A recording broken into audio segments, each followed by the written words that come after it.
पांडव कैसे बच निकले थे जलते हुए लाक्षागृह से। महाभारत की कथा के अनुसार पांडव हस्तिनापुर में अपनी माता कुंती के साथ शांत जीवन व्यतीत कर रहे थे, लेकिन शकुनी के छल कपट से उनमें तथा कौरवों में वैर की आग धीरे धीरे प्रज्वलित हो रही थी। दुर्योधन बड़ी छोटी बुद्धि का मनुष्य था। उसने अपने मामा शकुनी के कहने पर पांडवों को बचपन में कई बार मारने का प्रयत्न किया, लेकिन सफल न हो सका। और जब बड़े होने पर दुर्योधन की जगह युधिष्ठिर को हस्तिनापुर का युवराज बना दिया गया, तो शकुनी ने लाक्ष के बने हुए घर में पांडवों को रखकर आग लगाकर उन्हें जलाने का प्रयत्न किया।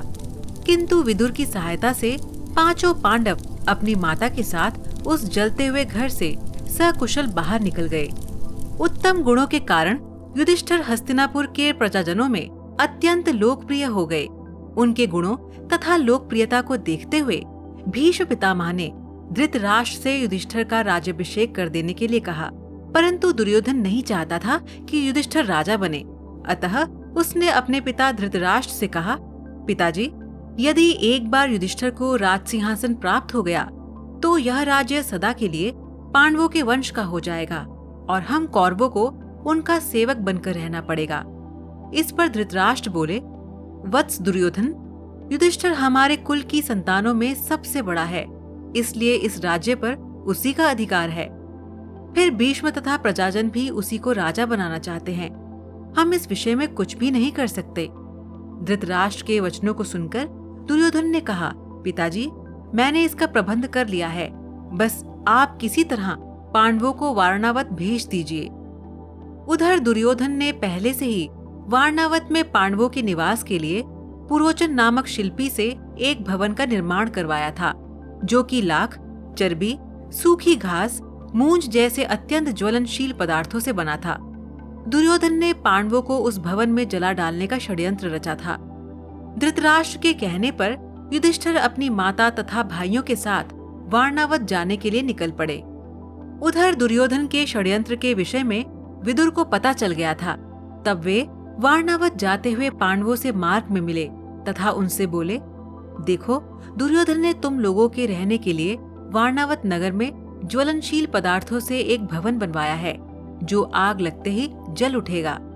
इसलिए तुम लोग भवन के अंदर से वन तक पहुंचने के लिए एक सुरंग अवश्य बनवा लेना, जिससे कि आग लगने पर तुम लोग अपनी रक्षा कर सको। मैं सुरंग बनाने वाला कारीगर चुपके से तुम लोगों के पास भेज दूंगा। तुम लोग उस लाक्षागृह में अत्यंत सावधानी के साथ रहना।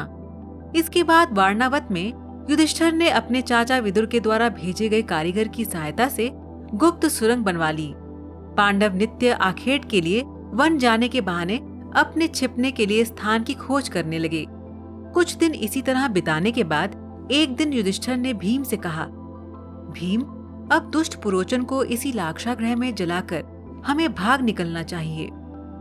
भीम ने उसी रात्रि पुरोचन को किसी बहाने बुलवाया और उसे उस भवन के एक कक्ष में बंदी बना लिया। उसके पश्चात भवन में आग लगा दी और अपनी माता कुंती एवं भाइयों के साथ सुरंग के रास्ते वन में भाग निकले।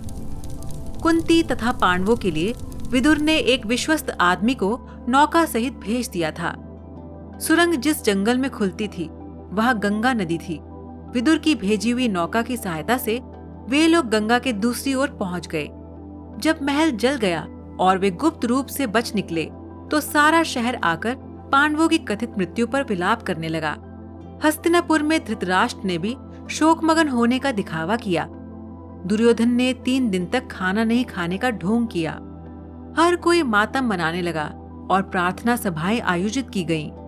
पांडवों और कुंती ने उस आग को एक दुर्घटना की तरह दिखाने के लिए हर संभव कोशिश की थी, परंतु मामा शकुनी सहित कौरव और उनके मित्र नहीं जानते थे कि उनके दुश्मन यानी कि पांडव अब भी जीवित थे।